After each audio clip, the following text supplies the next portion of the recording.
everyone, it's Miss Kris from the Caldwell Public Library, and I just wanted to show you an experiment you can do at home, hopefully with materials that you have easily or readily available to you. The first one, all you need is 3 glasses or cups that are of equal size, and you want them to be clear because you want to see the water and what happens inside of them. You also are going to need a paper towel, 2 paper towels I should say, and some food dye, some food coloring. So you're going to take your paper towel and you're going to fold it in half, and then you're going to fold it in half again. Now this is called a walking water experiment basically, and you're going to do that with 2 paper towels, and I'm just going to put this spoon on here to keep it folded like that. So what you want to do is you're going to fill up 2 of the 3 glasses. The outside 2 you're going to fill up about halfway with water, and you're going to leave the middle one empty. Then you're going to take food coloring and put a little one in this one. You can pick whatever colors you want. It might be fun to do colors that you know will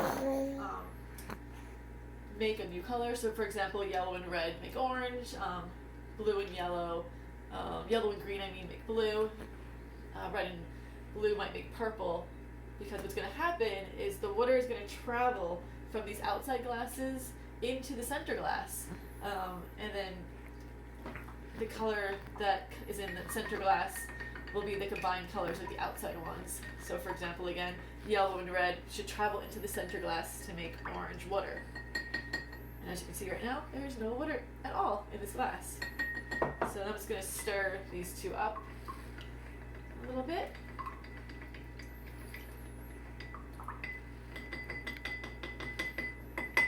There, and then you're going to take your folded paper towel,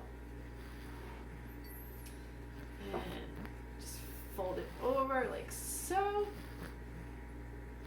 and same thing on this side, and in the water, fold it over, and in it goes.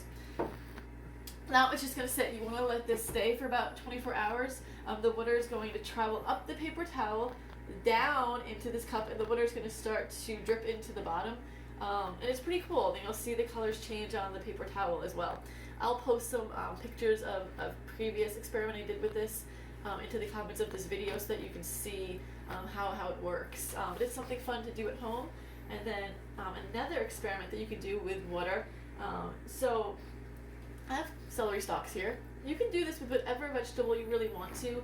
You could do it with cabbage leaves maybe, or carrots, something ideally that has some type of leaf on it. And what you're going to do is, again, you're just going to pick a color. Now since this is green celery, I probably don't want to do green.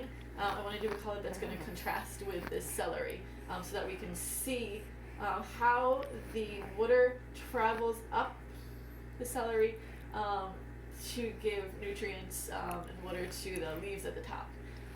So what I'm going to do is just cut off the bottom of the celery a little bit.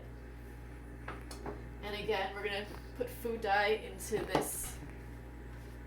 Let me move this out of the way actually so you guys can see me a little better. So switch this back.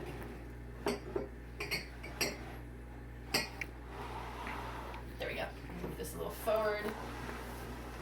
So there's my celery, and let's do blue for this one.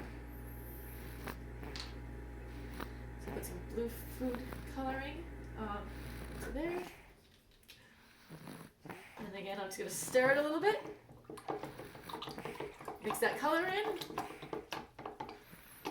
and all I'm gonna do now is I'm gonna put my celery stalk in, and I'm gonna let it sit. And for this one, you want to let it stay for, a couple days, but I would check it, check it at the end of the first day, see if anything's happening. So I have one that I did before. Now, mine broke, but you still be able to see what happened. So this has been sitting in here for, I would say, about 2.5 days. So you can notice the blue traveled up the celery, and then the leaves at the top, which I know are a little dried out now, really dried out now, but the leaves turn blue at the top. And then also, if you cut into it, you should be able to see the blue right there. So that's showing how the water is traveling up the celery stalk. So again, like I said, you can do other vegetables. I actually did one with a carrot. This one did not work as well. But, you know, kind of fun to do experiments, different ways that you can try this out at home. So again, I'm going to cut into it. And see, this one didn't seem to work. But, you know, that happens with an experiment. Sometimes things work and sometimes things don't. You try it out, you question, you observe, and then, you know, you try something again. So I hope that this gives you, you know, some experiments you can do at home. Curious to see what you guys come up with. So if you want, you can post pictures of your own experiments in the comments of this video. And I look forward to the next video that we do, and I hope you guys do too. I'll see you soon. Bye-bye.